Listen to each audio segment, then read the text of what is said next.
fear is the foundation of power.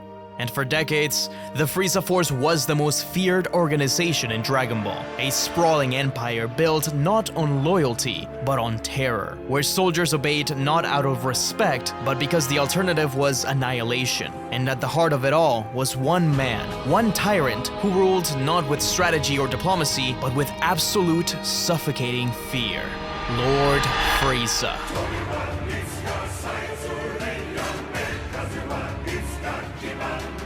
But fear is a double-edged sword. It can keep a kingdom in check, but it can also lead to its downfall. Frieza's paranoia over a mere legend led to the destruction of an entire race, and ultimately, the first crack in his own empire's foundation. This is the complete history of the Frieza Force.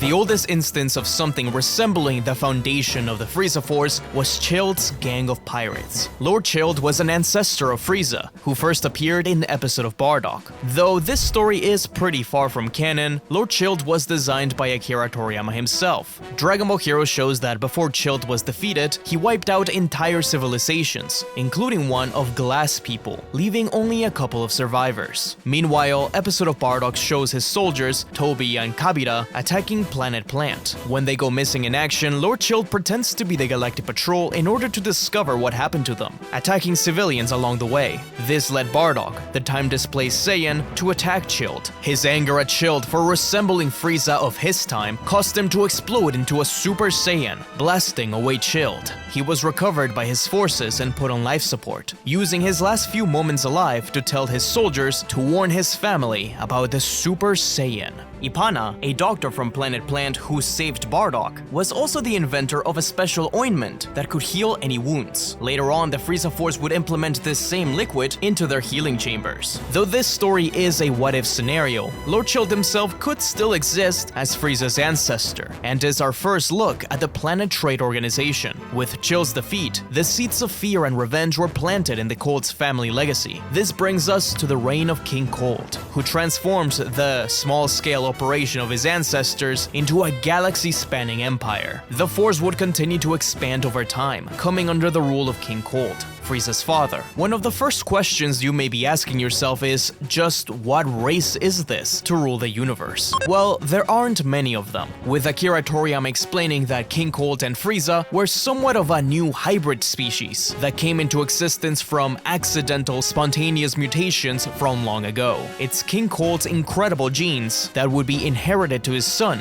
Frieza. Cold's empire spread far and wide, hearing legends and meeting incredible foes. For this reason, Cold would eventually warn his son of the Super Saiyan legend, Majin Buu, and the God of Destruction, Beerus. In the extended material of the movies, King Cold also has another son, his firstborn, Cooler, another incredible mutant who has one extra form over Frieza. It's worth noting that while Cooler's extra transformation is one created to augment his power, Frieza's transformations were instead used to restrict his power, as he had trouble keeping it in check in his true form. That is to say, Frieza's final form is his original state. In his final form, while using 100% of his power level was 120 million, and while being completely restricted, he was at 530,000. It's unclear if King Cold can transform at all. Some guidebooks imply that he might be able to, but it's pretty dubious. Although King Cold was mild-mannered, Frieza does explain that the only one to ever hurt him in his final form was his own father.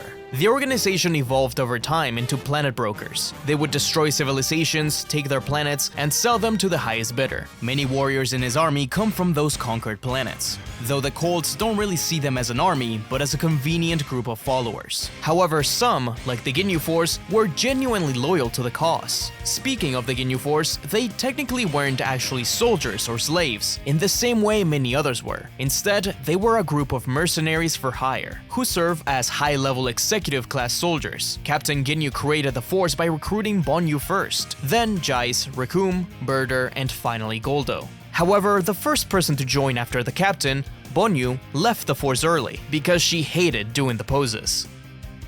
The Ginyu Force were mutants of their own race. Ginyu's original body is unknown, but he discovered his abilities when switching bodies with the richest kid in class. Recoome got his agility from being a ballerina, Birder got his speed by running away from his abusive mom, Jais mastered the Crusher Ball by being part of an intergalactic Little League, and Goldo would use his psychic abilities to upskirt girls. At some point prior to the events of the Broly movie, Ginyu battled someone whose body would become his. It seems like it really was a while back, since their armor looks pretty different from what we're used to. In the anime, their base is located in Frieza's base planet within a mountain, where their ships shoot out from a waterfall. The Ginyu Force as a whole don't really have specific power levels, but some games give Recoome, Jais, and Birder a power level of around 60,000 plus, while Goldo is given something below 20,000. Captain Ginyu, however, does have a set power level of 120,000. The only other soldiers with the same rank were Abo and Kado, twin soldiers with the ability to fuse into a single powerful being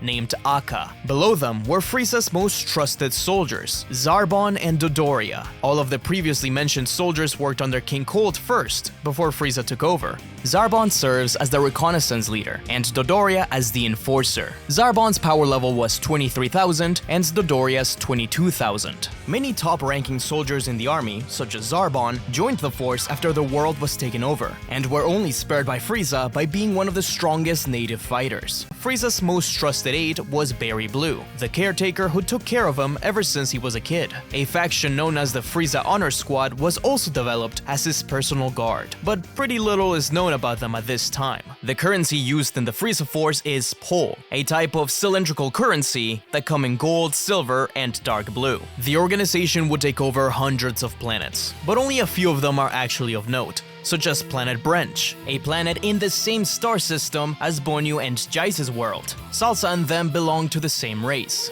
This planet would be renamed as Cooler Planet number 98. According to Shonen Jump, Captain Ginyu and Salsa competed for the leadership role in Cooler's armored squad, where Salsa came out on top. He's also one of the very few people who know Captain Ginyu's original body. Salsa would go on to lead Cooler's armored squad, alongside two other members, Dore and Nace, who were also from planets Cooler took over. Cooler Planet 256, Beppa, a world made up of magma, where Dore participated in the Space Pro Wrestling League, going undefeated in 300 matches and killing all of his opponents. And Planet Cooler number 6, Zalt, a planet that was nothing but water. Because of this, Nace is amphibian, his skin and bones are flexible, and his body contains an electric generator. Assuming these numbers are sequential by how many they own, by the time this series begins, Cooler will own up to number 256 and Frieza 448. Outside of the elite, there were thousands of weaker combatants, scouts, doctors, and scientists, the average of which, like Banan and Sui, was below 1,500. One of the few notable ones was Kui, who was something of a rival to Vegeta, as they had similar power levels of around 18,000.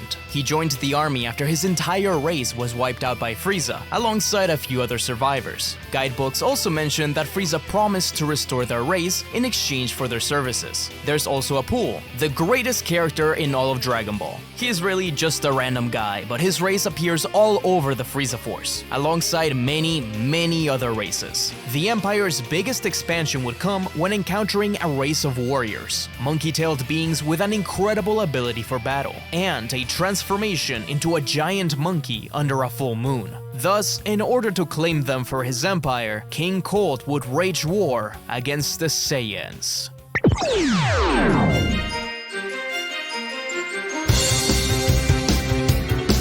According to the Dragon Ball Super Broly novelization, the Saiyans and the Cold Empire were originally vicious enemies who fought wars against each other, but King Cold subdued them and brought them into his kingdom. The Saiyans were a race already well known for conquering and selling planets as their livelihood by the time Cold brought them under his rule. With the entire Saiyan army as part of his empire, the Cold Force grew immensely, with the Saiyans making up over half of the army. Years later, King Cold decided to retire and hand over the Force to Frieza. The army visited planet Vegeta to announce this to the king and give them the newest technology, the Scouters. Devices used for communication and to read power levels of enemies. Developed by the top scientist in the Frieza Force, Kikono. He was also responsible for creating the battle armors and even the Frieza mothership. Previously, Toriyama had explained that Scouters were originally Tuffle technology, which the Frieza Force adopted, with the help of a scientist named Gichamu, though this seems to be largely ignored. During the visits to planet Vegeta, Frieza introduced himself and showed off the Scouters' capabilities by pinpointing the snipers who had their sights on him and quickly killing them.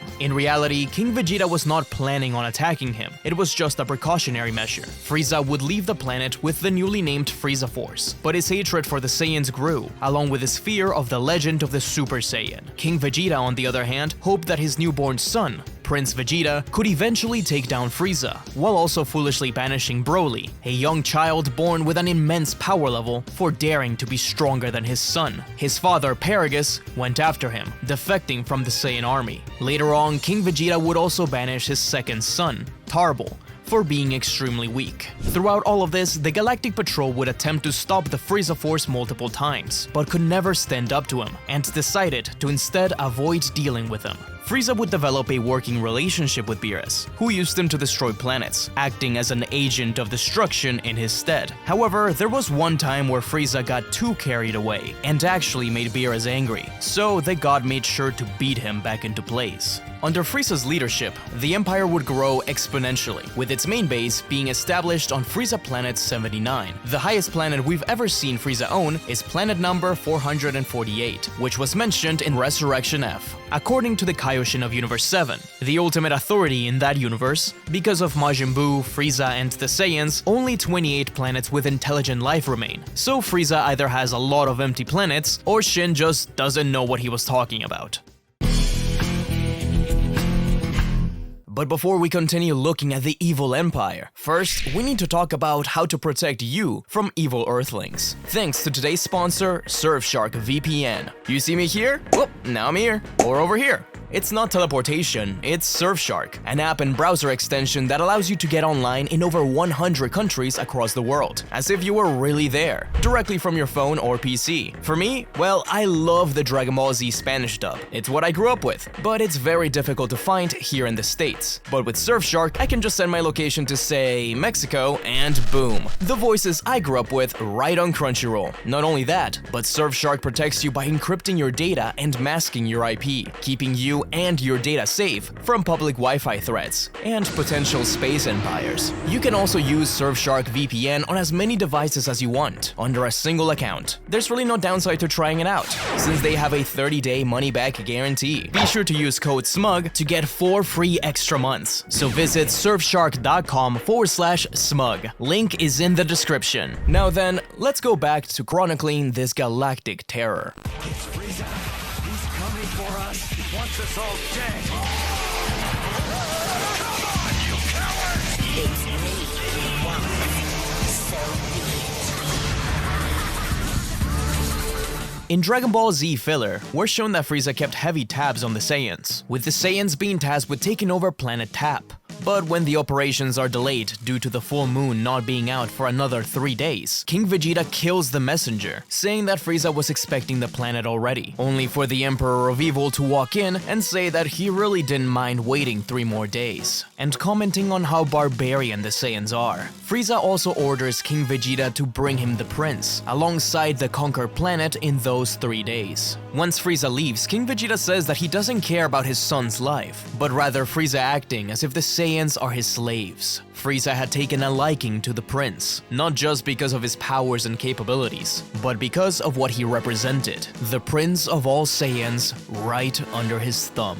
The Frieza Force also partnered with other organizations, like the Heaters, a family who would restore planets after Frieza attacked them, so they could be sold to a new race. This is exactly what happened during the conflict in Planet Cereal, where the Saiyans and the Frieza Force killed the entire population of Cerealians, and the few Namekians that lived there. Bardock, Goku's father, would have a moment of clarity where he saved a Cerealian boy and his mother from death. The mother, Muesli, would be killed by Elec, the leader of the Heaters, while Bardock battled Gas, the youngest and the strongest of the Heaters. After a fierce battle, Elec would reveal to Bardock that Frieza had plans for the Saiyans, and that they wouldn't be around for much longer. After standing up to Gas and making sure that Granola was okay by leaving him with the Namekian Monaito, Bardock returned back home, while Frieza arrived to admire their victory. Planet Cereal was to be sold to the Sugarians, a small race who had lost their own planet. Many more planet conquerings would happen over the years, while Lord Beerus became more and more annoyed at the Saiyans. The straw that broke the camel's back was when King Vegeta brought back the second comfiest pillow in the world instead of the first, like Beerus requested. So the God of Destruction suggested to Frieza that the Saiyans had been around for long enough and should be destroyed. At this point in time, Frieza had already decided to destroy the Saiyans, and took Beerus' suggestion as the final push to do it. He called on every Saiyan in the universe to come back to planet Vegeta. We have a couple of different interpretations of this event. The modern one has Bardock and his squad taking over an alien planet before returning to planet Vegeta. Bardock suspects that Frieza will destroy the Saiyans. Although his reasoning is dubious in the movie, the manga implies that this is because of what Alex said to him on planet Cereal. Bardock and his wife, Gine, sent away their second-born, Kakarot, to Earth. Their first child, Raditz,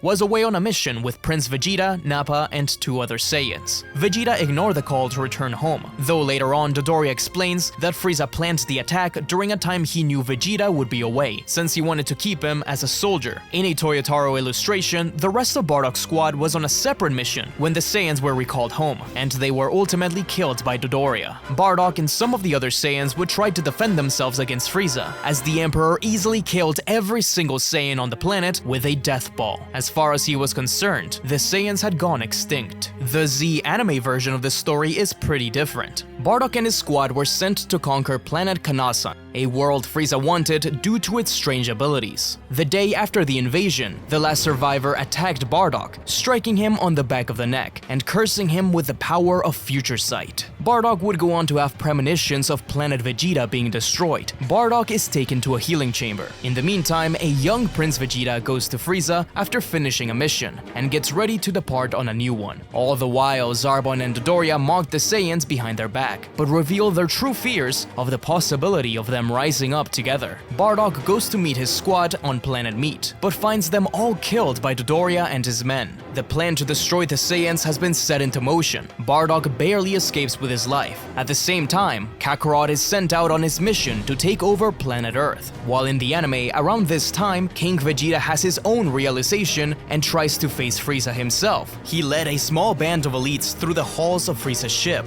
until reaching Frieza and challenging him, only to be killed in one shot, and the remaining Saiyans with a single stare. Bardock returns to planet Vegeta, trying to warn the other Saiyans about their impending doom, but no one believes him. Standing alone in the face of death, Bardock flies up to the sky and through a horde of soldiers, making it all the way to the Emperor and declaring that he will change the future, only for the Emperor to destroy him and the other Saiyans. In the first Cooler movie, Frieza's older brother is also shown to be present at this time, and he ignores Kakarot's pod even though he has a chance to blow it up. Vegeta would then receive a call from Nappa about planet Vegeta's destruction, with the lie that a meteor crashed into it, but Vegeta didn't care much. Returning to the Dragon Ball Super version, Vegeta, Nappa, Raditz, and 2 other Saiyans remained under Frieza's command, being fed the same lie about the meteor. Meanwhile, the pod of Bardock's son, Kakarot, arrives on Earth and is found by Son Gohan, a martial artist who would raise him as his grandson, naming him Son Goku. But as far as Frieza is concerned, there was no one left to challenge his throne.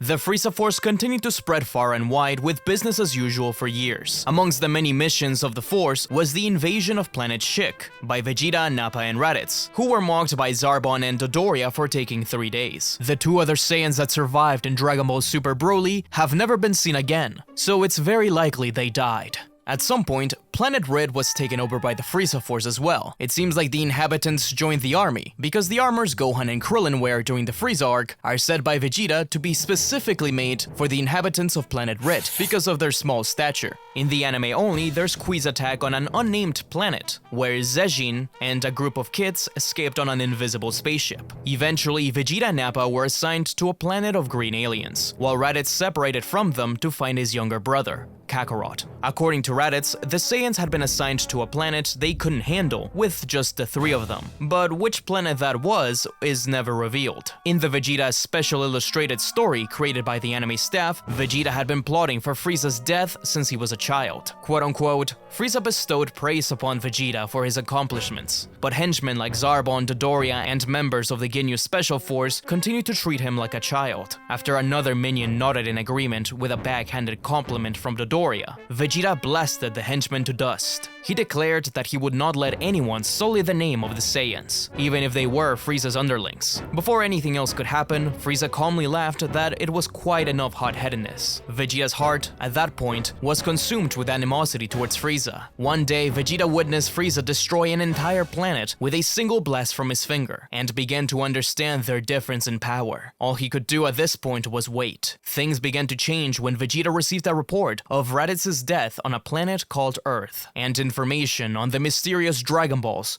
which could grant any wish. So, Raditz was killed on Earth by Piccolo, taking Kakarot with him. But Vegeta and Nappa were not planning on using the Dragon Balls to revive Raditz, but to obtain immortality and finally kill Frieza. In the anime, they stop by planet Arlia, a planet full of bug-like beings, which Vegeta and Nappa take down and destroy. At this point, the Saiyans effectively defect from the Frieza Force as they head to Earth. During the fights on that planet, Nappa took down several of Earth's special forces, only to be killed by Vegeta himself when Goku defeated him. After an arduous battle where Goku and Vegeta were both left near death, the Saiyan Prince escaped back to planet Frieza 79, unaware that Frieza had been listening in on the Scouter conversations too, and now he knew about the Dragon Balls on planet Namek. Zarbon and Dodoria held a conference to explain this top-secret mission, where only the minimum number of personnel would be selected to go. At the same time, the Ginyu Force was sent out to planet Yardrat to take it over, and exploit their unusual abilities. Once on Namek, Frieza would use the Scouters to pinpoint the location of Namekian villages, killing their population until they handed him the Dragon Ball. By the time Vegeta, Gohan, Krillin, and Bulma make it to Namek, Frieza already had 3 Dragon Balls.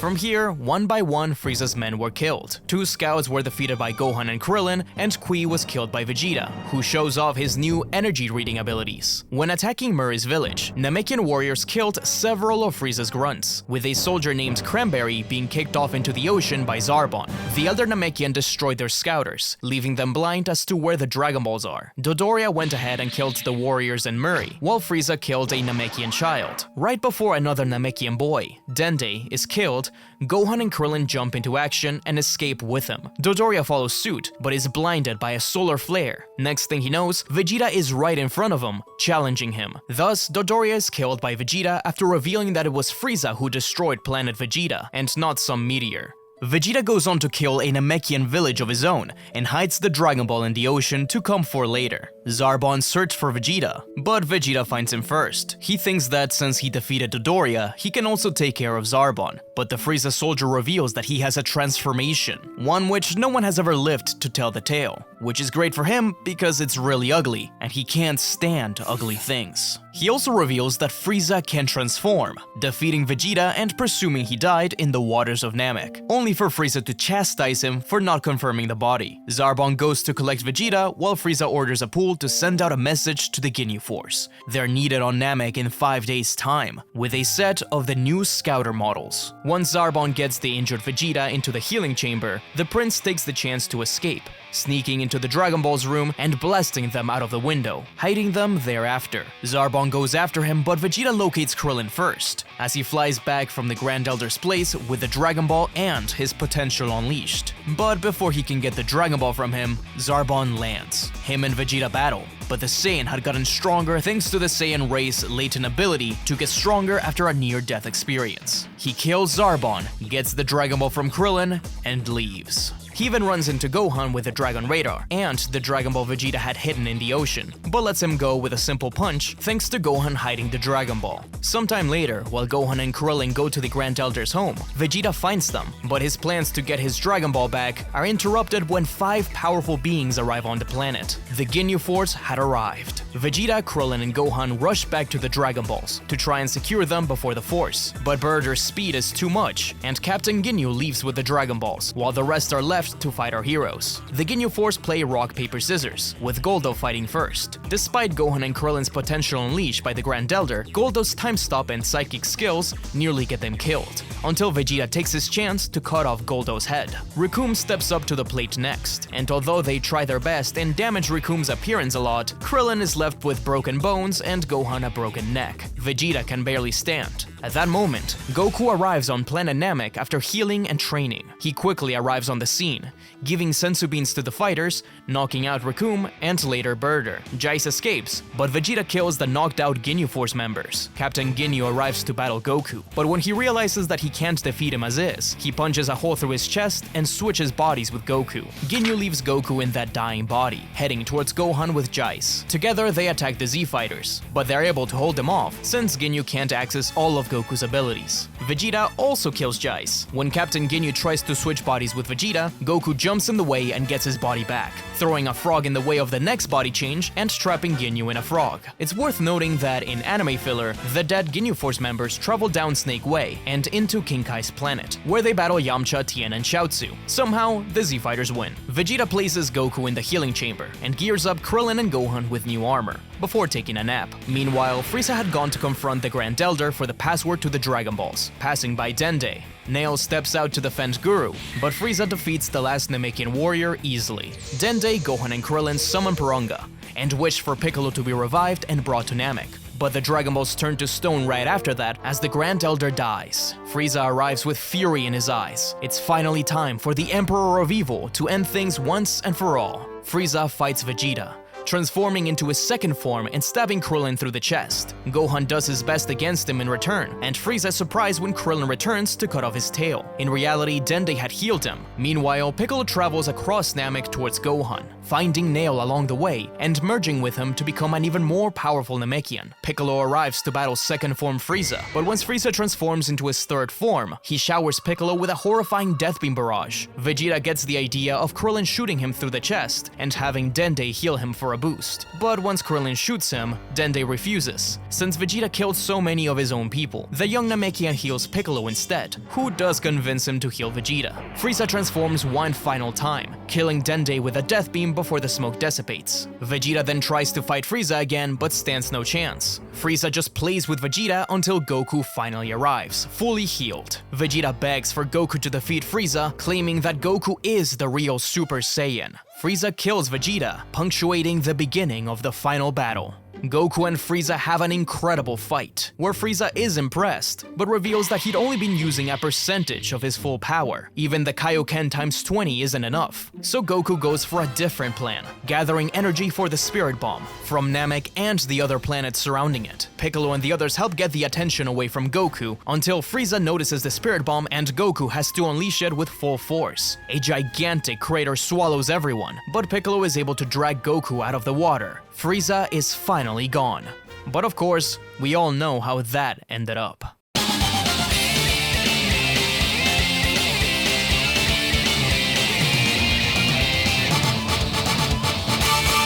A Frieza's own hand in killing Krillin, the one thing the Emperor feared the most had been awoken: the Super Saiyan. With all his forces on Namek defeated, Frieza resorted to one last tactic: destroying the planet itself. The battle continues with only 5 minutes left. Meanwhile, King Kai kickstarts a plan, as the heroes revive everyone killed by Frieza and his men, and then teleports everyone on Namek to Earth, except for Goku and Frieza. By the end of the fight, the Emperor is cut in half by his own attack, begging for mercy. Goku gives him enough to escape, but Frieza decides to instead use it in one final blast. Goku fired one right back and left the scene, assuming that Frieza was finally dead. Following Planet Namek's destruction, King Cold led his men to find Frieza's body. He was found floating in space and was given technological enhancements to keep him alive. And so, King Cold and Lord Frieza set their route to planet Earth. Meanwhile, Goku trained on planet Yardrat, having escaped the planet on a Ginyu Force spaceship with its path already set to that world. In reality, by defeating the Ginyu Force, Goku had stopped their efforts to take over Yardrat, saving a whole separate civilization. In the Dragon Ball Super manga, we see that Cranberry was also revived, since he was killed by Zarbon. He took a battle pot and deserted the Frieza Force after that, turning into a simple thief that was eventually caught by Jacko and sent to the Galactic Patrol prison, where he would spend years locked away and met the evil wizard Moro. In filler after Namek, Vegeta leaves Earth to try and find Goku. He doesn't find him, and instead encounters the remnants of the Frieza Force, hunting them down, including the ones on planet Rit. A year passed since Frieza's defeat, and now him, his father, and a small selection of soldiers arrive to claim Earth and kill the Saiyans once and for all. The Z-Fighters are terrified that Frieza could be even stronger now, but a mysterious warrior appears, making quick work of the soldiers and slicing Frieza to bits, before blasting King Colt through the chest. This is Trunks, the son of Vegeta and Bulma, who had arrived from the future to warn about the androids. But as for the Frieza Force, this sudden and humiliating defeat at the hands of Trunks meant that they were left without their top leaders, and perhaps worse, with no direction forward. The Frieza Force would scramble to keep itself together for many years, with a few smaller cells led by certain leaders. Speaking of cells, Frieza and his father's DNA and their data would be used in the creation of Dr. Gero's greatest project to date, the bio-android Cell, though he's not really relevant to our story at this point in time. Effectively, the Empire's reign had been put to a sudden and whimpering halt by the same race Frieza feared and annihilated. Let's take a second to look at a side story by Akira Toriyama and Asumo Akimoto. Akimoto was the author of Kochikame, one of the longest-running manga in Shonen Jump, focusing on the hilarious misadventures of an incompetent policeman. In a bonus 2-page chapter from volume 69, Ryotsu, the main character, is kicked out from his own manga and into Dragon Ball for faking an ending. So he's reassigned from his police precinct to Planet Namek. In reference to that bonus chapter, for Kochikame's 30th anniversary, Toriyama and Akimoto teamed up to continue the story of Ryotsu on Namek. He's biking down Namek, calling it the boonies, when he locates Frieza's ship. We seem to be around the start of the Frieza arc, as the Emperor has sent out his forces to collect the Dragon Balls. Vegeta is sneaking around, waiting for the right time to strike, while Frieza waits impatiently with a pool. Ryotsu interrupts Frieza and reprimands him for illegally parking his ship, but that he can overlook this for the right price. So Frieza just death beams him, but Ryotsu lives. The policeman continues to chastise Frieza and threaten him with towing his ship, so Frieza blasts him again, but he still lives. Vegeta notices that the Earthling instantly dusts away all the damage, and even his clothes repair themselves. Ryotsu pulls out a rocket launcher out of nowhere, making Apu realize that he must be a gag manga character. There's no way to stand up against him, but Frieza isn't scared. He flies up to the sky and rains down a barrage of ki bullets, but to no avail. Realizing that he really stands no chance, Frieza gives up on the Dragon Balls and leaves Namek, telling himself that he saw no one and met no one. Vegeta tries to sneak away, but Ryotsu spots him and asks the pointy head, since he's dressed like one of them, does he know where they live? Vegeta awkwardly denies it, when from the sky lands Goku in his capsule ship. He's excited to meet the Frieza guy, but Ryotsu yells at him for parking illegally, leaving Vegeta to say that there are some worlds one just shouldn't visit. Frieza also appeared in a crossover special. In 2003, Kyutai Panic Adventure was shown as a special in the Fuji TV sphere. Guests were surrounded by screens. Roshi and Bulma are visiting the orb, when Frieza attacks. Thankfully, Goku, Krillin, and Gohan are there to keep him away. Frieza tries to death beam the audience, but Goku's Super Saiyan is able to rescue us. Then the Going Merry and the Straw Hats from One Piece try to lift it up, but are attacked by the Arlong pirates. Luffy defends us when far away, Astro Boy watches the action. He swoops in from across the globe and rescues the orb, bringing peace back. With those alternate paths out of the way, let's take a look at what remained of the fractured Frieza Force. Factions that were once part of the Frieza Force, or offshoots of it, continued to try and gain control, either through revenge or by replacing Frieza. The first we were introduced to was in a movie, Lord Cooler, Frieza's older brother, introduced in Dragon Ball Z, Cooler's Revenge, or The Incredible Mightiest vs. Mightiest in Japanese. According to Weekly Shonen Jump number 25 from 1991, owned at least 256 planets. He also has his reliable armored squadron, his own own version of the Ginyu Force. They were all designed by Akira Toriyama, including Cooler himself. The squad was made up of the previously mentioned Salsa, Naze, and Dore. Cooler led his forces to Earth to take down the Super Saiyan who defeated his brother. Throughout the attack, Cooler's armored squad was defeated, and Cooler was forced to use his further evolution, a state even further beyond from his own brothers. Still, the power of the Super Saiyan was enough to blast Cooler into the sun. Salsa actually survived beyond his own leader, but was killed by Piccolo. Still, that wasn't the end of Cooler, however, as his remains would be found by a supercomputer microchip, whose only goal was to survive and spread, consuming Cooler and taking on his consciousness, as the Big Getty Star created an army of metal Coolers. And so the events of Cooler's return kick off. During a trip to Namek, the Z-Fighters find the world being taken over by the Big Getty Star, and enslaving the Namekians. Goku battles one of the metal Coolers with the help of Vegeta, only to realize that there's a whole army waiting for them. Goku and Vegeta get captured and harvested for their energy by the Core, who has taken the shape of a giant cooler. Goku and Vegeta use their Super Saiyan power to pump the star full of energy, overloading it until Goku is freed and launches an exploding key ball at the Core, saving New Namek and destroying the star. Cooler and his side of the Frieza Force have been eviscerated once and for all, as Vegeta crushes one last computer chip. In the OVA, plan to eradicate the Saiyans. Ghost Warrior clones of Frieza and Cooler are created by Dr. Raichi, but defeated by the Z-Fighters. Later on, in the movie Fusion Reborn, Frieza also returns briefly, commanding a set of villains including Frieza Force members, but he is quickly defeated by Gohan. In anime filler, once Goku dies during the Cell games, him and Pikkon go down to Hell to stop Frieza and Cell from causing trouble. And later on, we see King Cold and Frieza watching the fight between Goku and Buu while in Hell. Another surviving Frieza Force cell was Abo and Kado, the two high-ranking soldiers I mentioned earlier. They've been attacking the home world of Gure, the wife of Vegeta's brother, Tarbal. Tarbal was previously expelled from the Saiyan Empire for being too weak, and has been defending his family from these Frieza soldiers for a while, but ended up having to escape with Gure while searching for Vegeta's help. Sometime after Majin Buu's defeat, Tarbal and Gure interrupted the opening of Mr. Satan's new hotel. The Z-Fighters were all in shock to hear that Vegeta had a brother. Goten and Trunks were chosen to fight the incoming enemies, whom Tarbal warns are now as strong as Frieza. Abo and Kado struggle against the kids and their fusion, leading the twins to fuse into Akka, and causing chaos across the new hotel. While the other Z-Fighters protect everyone, Goku distracts Vegeta so he could get the winning shot, and blasts the twins away. Abo and Kado end up celebrating along with the heroes, and it seems like Tarbal and Gure returned to live in peace in their own world. Meanwhile, the main cells of the Frieza Force continued to limp across the galaxy. Their new base would be established on the icy Frieza Planet 17. His goal was to try and limit insurrections and rebellions that began occurring through many of the Frieza planets, including one on Frieza Planet 448, where a revolution caused the Force to retreat from it. A mission was launched to find new planet Namek for its Dragon Balls, but they could never locate it. One of Sorbet's men, Garana, led a small band to find the Dragon Balls, actually coming across one of the Super Dragon Balls, but because of this, they were killed by Champa, the god of destruction from Universe 6. According to Tagoma, he was their second strongest member. By the time Resurrection F begins, 60% of the army was gone.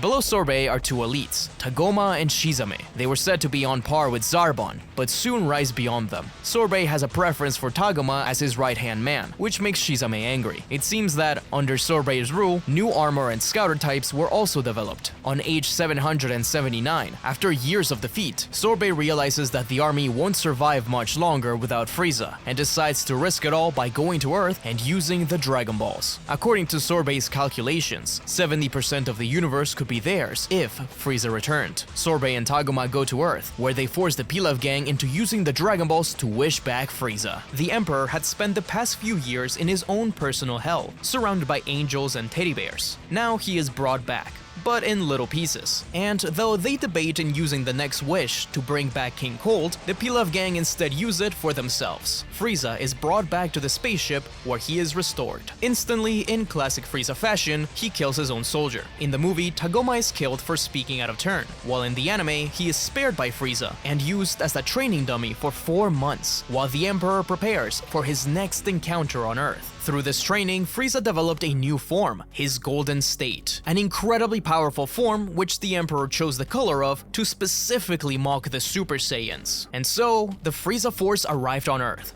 and instantly destroyed North City. Hundreds of grunts began attacking Earth, while Gohan, Piccolo, and the other Z fighters defended it. With no sign of Goku nor Vegeta, who were training at Beerus' planet at the time, things seemed hopeless. In the anime, a jacked-up Tagoma fights alongside the soldiers and kills Shizame when trying to take down Gohan. Frieza agrees to make Tagoma a commander and gift him his own planet if he takes down the Z fighters. He then attacks and rips off Piccolo's arm. However, Gotenks stops Tagoma's rampage with a headbutt. But before the fight continues, the Ginyu Frog, who was teleported to Earth from Namek, appears. Switching bodies with Tagoma, the return of the Ginyu Force is at hand. But it wouldn't last for long. Super Saiyan Gohan stops him in just a few hits, only for Frieza to launch a Death Beam barrage at Gohan. Piccolo steps in the way, saving his student, but dying in the process. In the movie, Sorbet is already dead. Ginyu does not return and Piccolo doesn't die. Instead, Shizame is the big bad of the soldiers, taking down Piccolo but defeated by Gohan. With his army's failure, Frieza kills all his remaining soldiers except for Sorbet. In both versions, Gohan powers up as much as he can to call down Goku and Vegeta as a beacon. Thanks to Gohan's energy, Goku could lock in and teleport to Earth with Vegeta. By using his new Super Saiyan Blue form, Goku fights Frieza and nearly defeats him until he lets his guard down and is shot down by Sorbet. Vegeta steps in to fight and to finish Frieza off for good, deflecting a death beam that kills Sorbet. Frieza was quickly running out of energy due to not being used to this new form, but he wasn't giving up. Instead, he channels his energy into a planet-destroying attack. Whis and Beerus save those they can, including Goku. Whis offers to turn back time so Goku can kill Frieza before he destroys the planet, and that's exactly what they do, firing a Kamehameha at Frieza right before he gets a chance to blast. The Frieza Force once again lost not just their leader, but a huge number of soldiers, and its most elite men. Following the events of Resurrection F, Vegeta mentions that all of Frieza's army must be destroyed by now, but as we'll see later on, that's not the case. Before we leave Res F behind and go into the Tournament of Power, there were other stories where Frieza was brought back. Dragon Ball Z, the Real 4D, is a cinematic CG attraction from Universal Studios Japan, created for the Universal Jump Summer event. In the story, a short hooded figure implied to be Pilaf revives Frieza. Frieza is resurrected with a staggering power level of 5.3 billion, stronger than ever before. The attraction opens with chaos erupting in West City, as Bulma frantically contacts Goku for help. When Goku arrives, he's stunned to see Frieza alive, and even more shocked when Frieza blocks his punch with a single finger. Frieza completely dominates Goku, forcing him to transform into a Super Saiyan. Their battle rages across the city and into the desert. Goku is left battered and barely conscious, while Frieza remains untouched. Just as Frieza moves in to deliver the final blow, Super Saiyan Vegeta appears alongside Piccolo and Krillin. Vegeta launches a final flash, Piccolo fires a special beam cannon, and Krillin tosses a Destructo Disc, but nothing really phases Frieza. Still, their interference gives Goku the opening he needs to form the Spirit Bomb.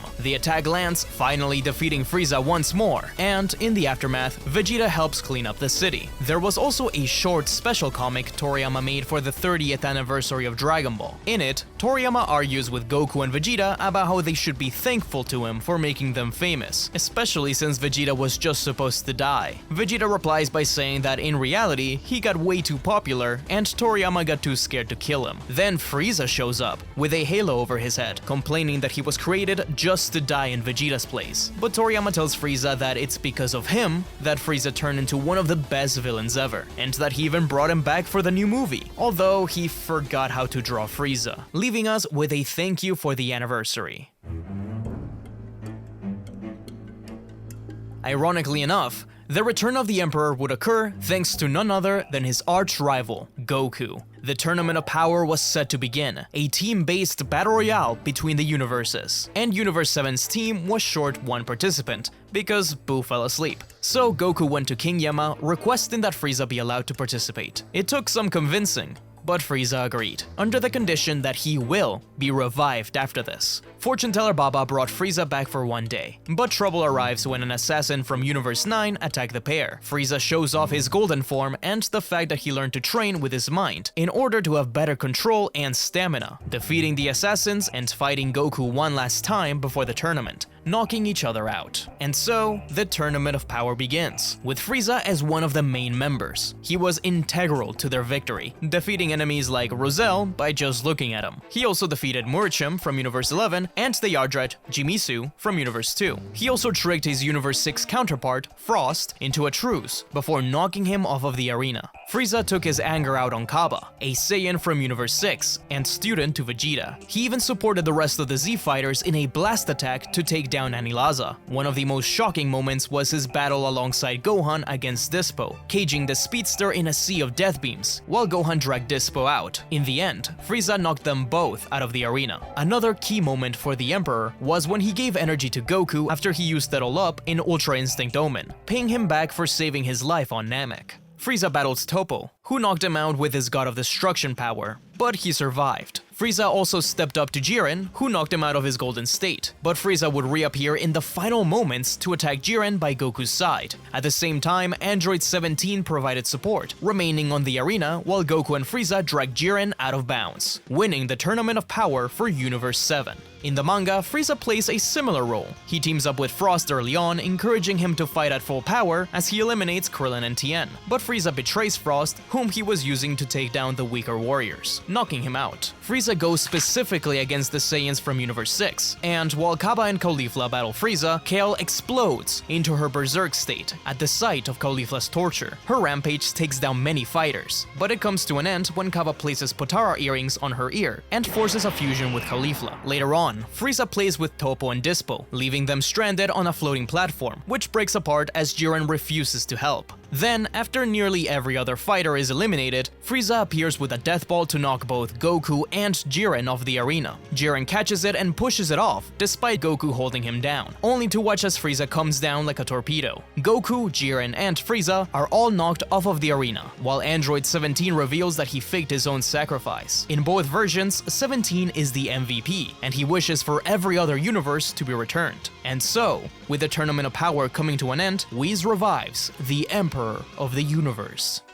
Frieza then heads out into space, recalling his forces throughout the universe to announce the return of the Frieza Force. Frieza would go on to begin attacks and reclaim planets, setting off new projects, like an initiative to find powerful warriors in the universe. Amongst the soldiers helping in this program were Shilai and Lemo. Shilai was a fresh recruit who joined to avoid prison time, while Lemo was a veteran of the Frieza Force who had served as a chef and was there during the handover of the Frieza Force on planet Vegeta. The two of them landed on planet Vampa, a world thought to be deserted due to its harsh environment. There, they found Broly and Paragus, the father and son duo, who had been expelled from planet Vegeta a few years prior to its destruction. Broly was born with an abnormally high power level, which King Vegeta saw as a threat to his new kingdom. Shilai and Lemo took the pair back to Frieza, where Paragus swore his allegiance to him, and they were welcomed back into the Frieza Force. Frieza set a new plan forth, finding the Earth's Dragon Balls to wish to be taller. Not his most clever plan, but he would use Broly and Paragus to achieve it. Shilai and Lemo quickly befriended Broly, who defended them from a drunk soldier in the Frieza mothership. Two scouts would then steal the Dragon Balls and the Dragon Radar from Bulma's lab, but they were intercepted by Goku and Vegeta in the Icelands. Just then, Frieza drops a small key sphere that breaks the skies apart, announcing his arrival. His mothership landed, with several smaller ships remaining on Earth's atmosphere. From the ship emerged guards, the Saiyans, and Frieza. Side note, this is the only time we see these guards, which is weird because they have a pretty cool design. Goku and Vegeta were surprised to see more surviving Saiyans, but even more surprised by Broly's incredible power. Vegeta and Goku took turns fighting Broly as his rage pushed him into a wrathful state, which is described as the power of the Ozaru while in his normal form. Things were getting dangerous, as Broly could destroy them all if this kept going. Paragus reached for his shock collar remote to paralyze Broly, but Shilai had previously taken it, deeming Paragus' methods as barbaric. Frieza began to get frustrated with Broly reaching his limit, but he got an idea, turning to kill Paragus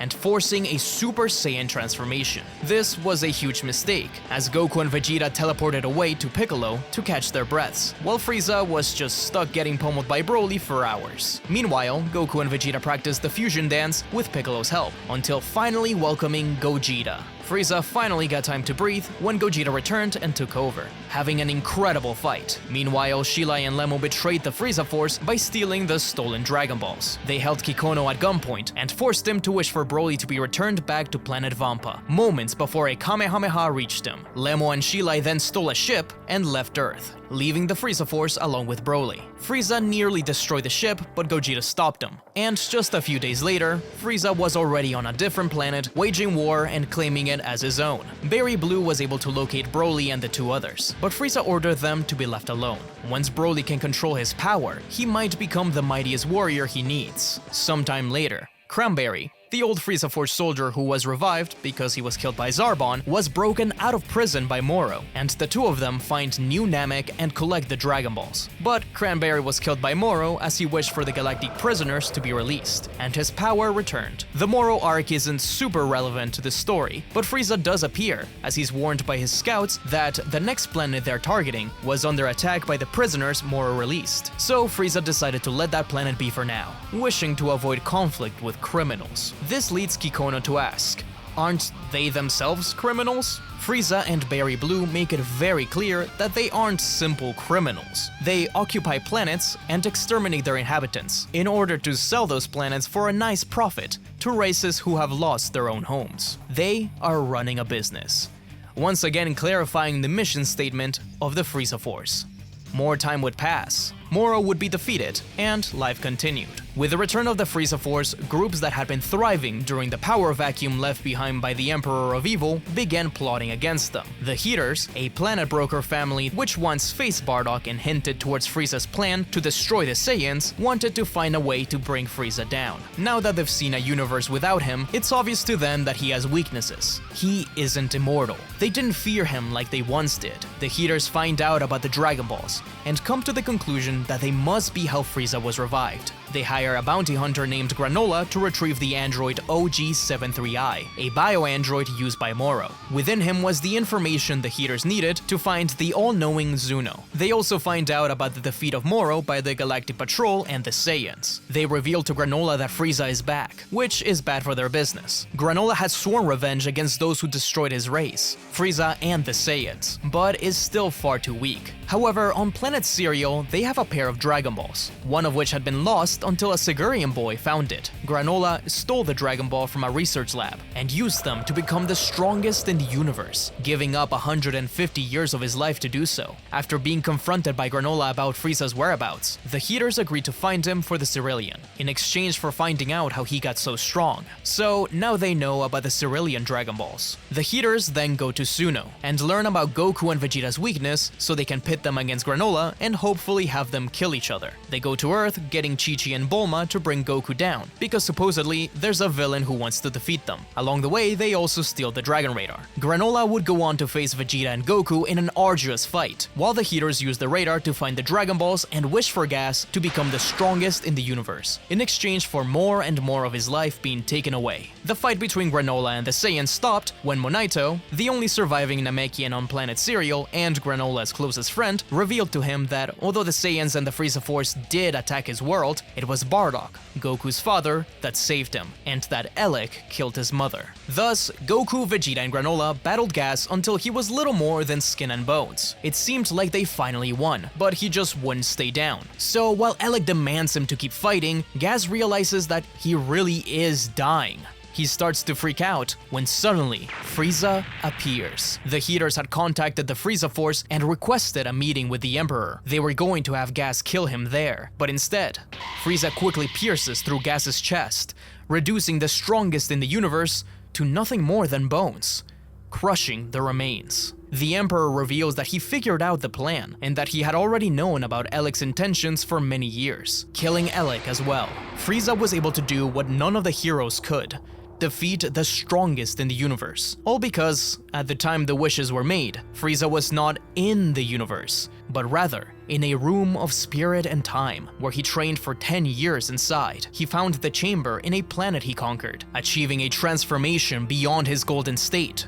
Black Frieza. He knocks out Ultra Instinct Goku and Ultra Ego Vegeta in one strike. Before leaving, Frieza recruits Maki and Oil, the last two remaining heaters, into his ship's staff. Frieza left Goku and Vegeta alive, confident in his new abilities, as he's now the strongest mortal in the universe, with no known limit to his power. Surely, he has his eyes set beyond Universe 7, and only time will tell how far and wide the Frieza Force's reach will extend. Frieza is now the single biggest threat to the entire Dragon Ball multiverse.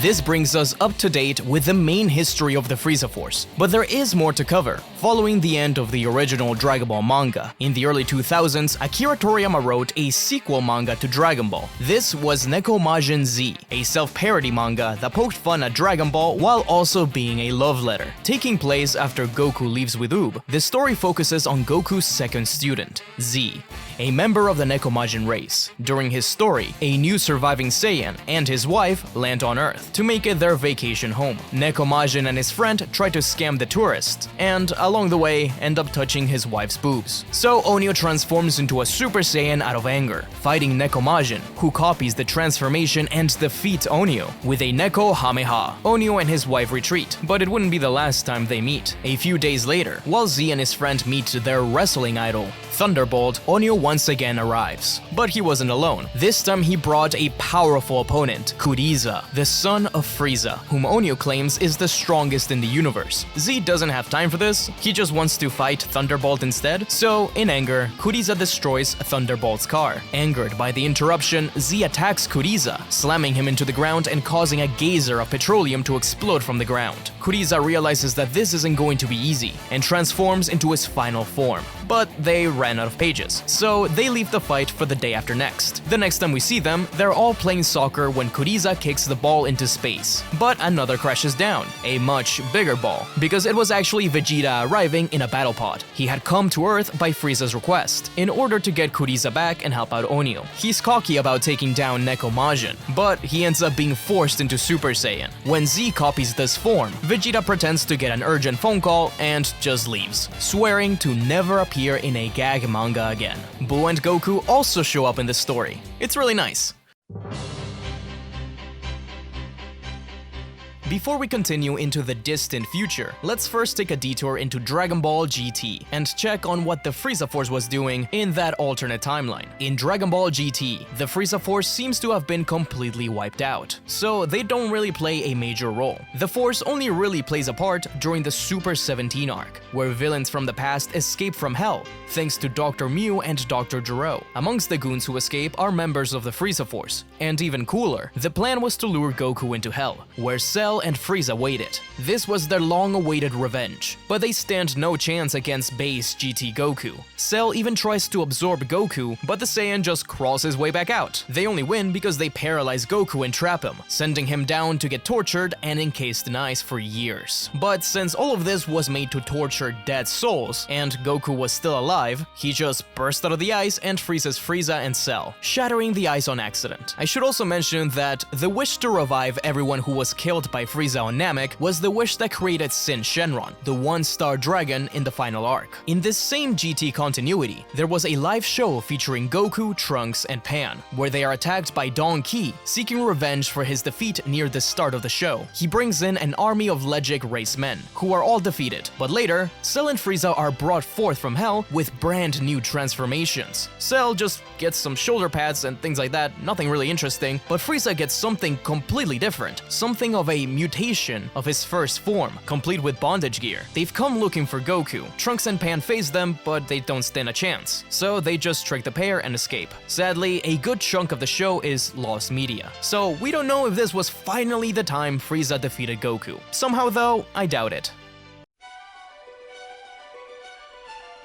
Beyond Goku leaving with Oob, even beyond Neko Majin Z, the history of the Frieza Force continued in an MMO called Dragon Ball Online, a game developed under the supervision of Akira Toriyama, taking place in the distant future. Information about this game can be pretty hard to find, since it was discontinued early in its life, and was only released in Korea, Taiwan, and China. Still, it lives through in private servers, and there's a lot of interesting information. For example, and just so you don't wonder where they are, Goku and Vegeta leave Earth, since they knew they were getting up there in age, and decided to go out in their own terms, finishing their story in one glorious battle. And sometime later, scientists detect a supernova, which is implied to be the result of their final battle. By age 820, Frieza had died, and so the Frieza Force is nothing more than scattered remnants, this time controlled by Frieza's top guard. This new leadership was unaware of Frieza and his father's fate at the hands of Trunks. They only knew that he died on Earth, presumably killed by the world's strongest man. This new Frieza Force began scouting planet Earth, finding out that the person said to be the strongest was Mr. Satan. So, to secure their victory, they decided to wait until Mr. Satan's death to attack. So, that age, 820, Mr. Satan passed away, and a worldwide funeral was held for the hero. That's when the Frieza Force saw the opening to attack.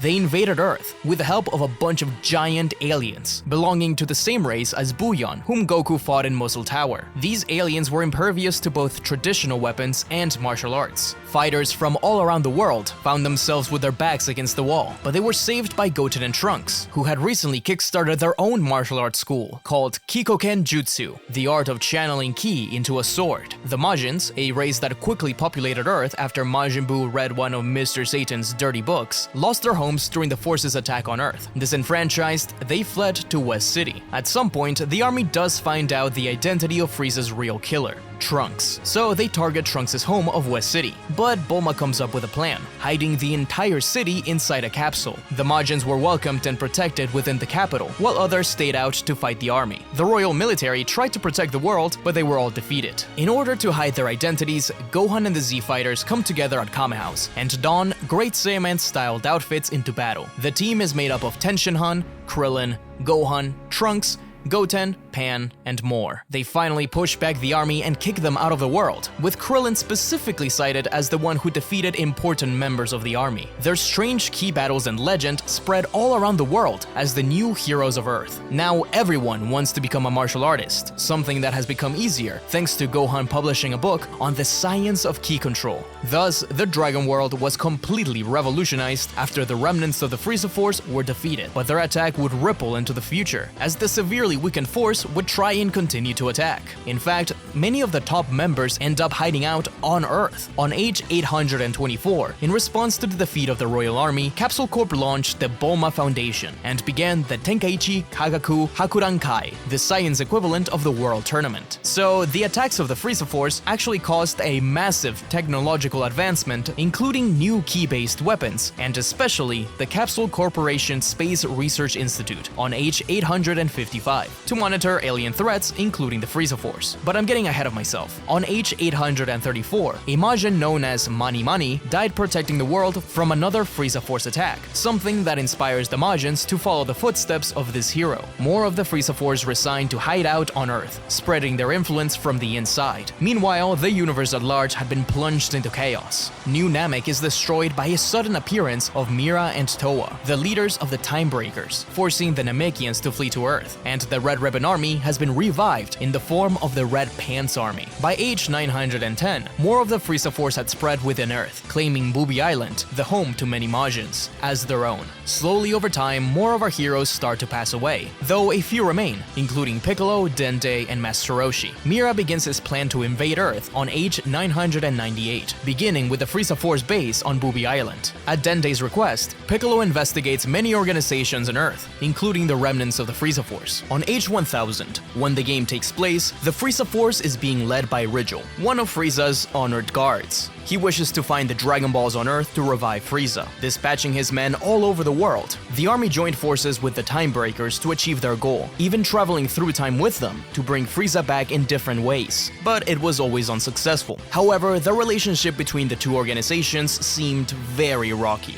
The army also welcomed various new races, such as the Reginans, Miaxialians, the Bunians, the Sinclians, and the Kettle and Bowl race of cyborgs, all of which serve as grunts through the game. Some are also mind-controlled by the Time Breakers. Female soldiers also seem a bit more prominent at this time. Some of the leaders included Bulgonkin, an elite guard who claimed Pilaf's castle. One of his men included Archie, a powerful alien with the ability to transform into giant statues of Shu, Mai, and Pilaf. The army developed FR robots there and installed a Kili collecting machine within the castle, draining the desert of his Kili. He even used it to poison himself in order to power himself up. Captain Wata led the takeover of Earth's oil refinery, with his Bouillon-like monsters by his side. Wata and Compression 01, one of the strongest FR robots who had been around since the times of Frieza, were defeated at their facility by the next generation of martial artists. Shashave, a giant birder race alien, claimed the southern dragon cave at South Porunga Rock. Members of Goldo's race and even Dodoria's race accompanied him. Master Graham settled on the Fearlands under Mira's rule, which he defended alongside number 19,000, a new version of Android 19 created by the Time Breakers. One of their most important missions was going back in time with the Time Breakers' help to obtain Frieza's tail when it was cut off by Krillin. The soldiers Tick, Talk, and Tak were sent back to retrieve it, but fell one by one until only Talk remained. In a desperate move, he ate Frieza's tail, which was imbued with dark magic and Nail's power by Towa, transforming him into a weird Frieza mutant hybrid, but he was defeated by the heroes. Still, the evil factions themselves didn't seem to get along with each other, with the Time Breakers brainwashing members of the Frieza army. One of the key locations in the game is Chocolate Tower, a dark version of Corinth's Tower used by Mira and the Dark Namekians. The Dark Namekians were a group of Namekians who migrated to Earth and settled near the site where King Piccolo's throne once stood. Slowly, they were corrupted by the dark energy lingering there. The tower is used to plant the Namekian Ajiza trees, which cultivate Kili, poisoning the planet and turning it into a giant Kili factory as the tower grows. They also plant dark sensu beans. The leader of the Dark Namekians, Gamelan, leads the operation. General Sus and Fry are amongst the Frieza Force members brainwashed and dispatched to help in the creation of the tower. The Time Patrol were able to defeat them, making their way up Chocolate Tower and dismantling the different levels while battling the Dark Namekians. And so, wherever the Frieza Force hid, the new generation of martial artists defeated them little by little. After all of these defeats, Rigel decided to turn against the Time Breakers and betray them, but the heroes attack his flying fortress and take down the rest of the Frieza Force. This, along with many other defeats against the Time Breakers, the Dark Namekians, the Red Pants Army, and more, marked the beginning of the end of these evil groups and the Frieza Force.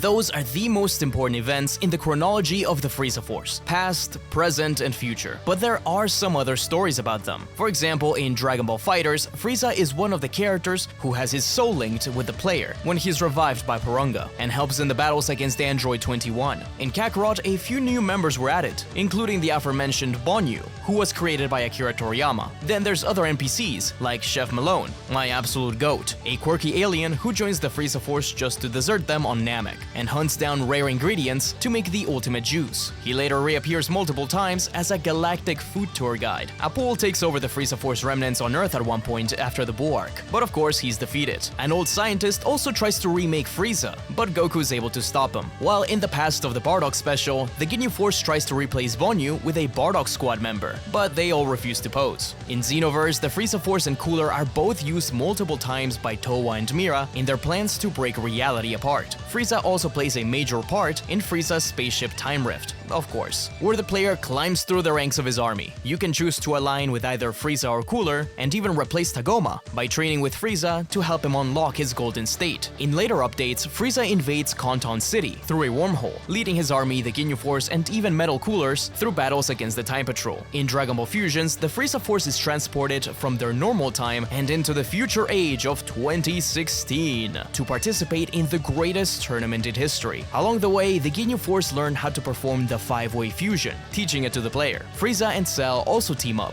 by manipulating Pinich, the rival character, into fusing with them. Their fusion actually kills Goku, but Whis turns back time. And in the end, Tekka, the player character, defeats the fusion, who also happened to turn into a great ape. Weird game, but very good. The Frieza Force is a little more active through Dragon Ball Heroes. I'll be specifically focusing on the anime versions when there are differences between the anime game and manga. When the Time Breakers make the Dark Dragon Balls, they spread across time and space. One of them attaches itself to Frieza on Namek, powering him up enough to take down Goku, but Xenotrunks and Xenogoku arrive to stop him. The Dark Dragon Ball is taken out of him, but Towa disappears with it. On the Prison Planet saga, Cooler is one of the main fighters abducted by Fu. After Future Trunks escapes his cell, he runs into Cooler, but instead of fighting Trunks, Cooler actually teams up with him. They form an alliance, with Cooler even saving Trunks from Bojack. Later, when Fu mocks him for being weaker than Frieza, Cooler responds by showing off his golden state, matching his brother's evolution. He immediately one-shots Berserk Goku and launches a golden supernova at Cumber, but it barely scratches him. Cooler survives the chaos, and when he finds a wounded King Cold, he kills him, taking his Dragon Ball and moving on. Eventually, Cooler follows Fu through a portal, and Frieza re-enters the picture. In the new Space-Time War arc,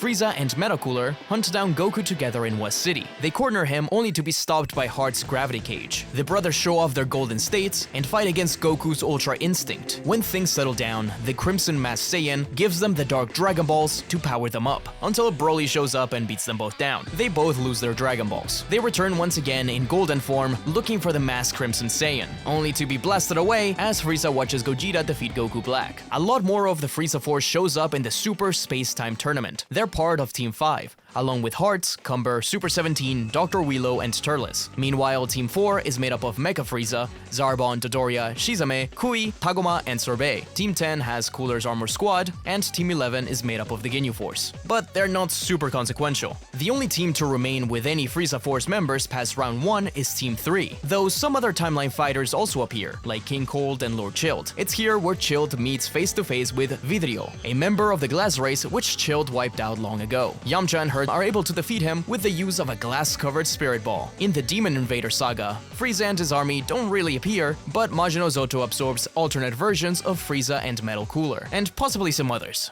From the lowly pirate beginnings of Lord Chilled to the tyrannical empire of Frieza, through golden revivals, mutant androids, and desperate future remnants, the Frieza Force has survived more than any army should. It's been shattered, reborn, hijacked, franchised, and rebranded more times than we can count. But no matter what form it takes, one thing remains constant: fear. Fear is what forged the Frieza Force. Fear is what holds it together. And fear is what always leads it to ruin. Whether it was Frieza's paranoia about the Super Saiyan legend, King Cold's fear of the gods, or Cooler's fear of being forgotten, each generation has fallen the same way, not through simple strength or numbers, but to those who refused to be afraid. Goku, Trunks, Vegeta, even Bardock. As long as the Dragon Ball universe keeps producing warriors who fight not for domination, but for something greater, then the legacy of the Frieza Force will remain a warning. And that was the history of the Frieza Force. For now. Thanks for watching, guys. I hope you enjoyed, and a huge thank you to the channel supporters. And if you're looking for more insane Dragon Ball stories, be sure to check out my video about the hilarious official spin-off Dragon Ball SD.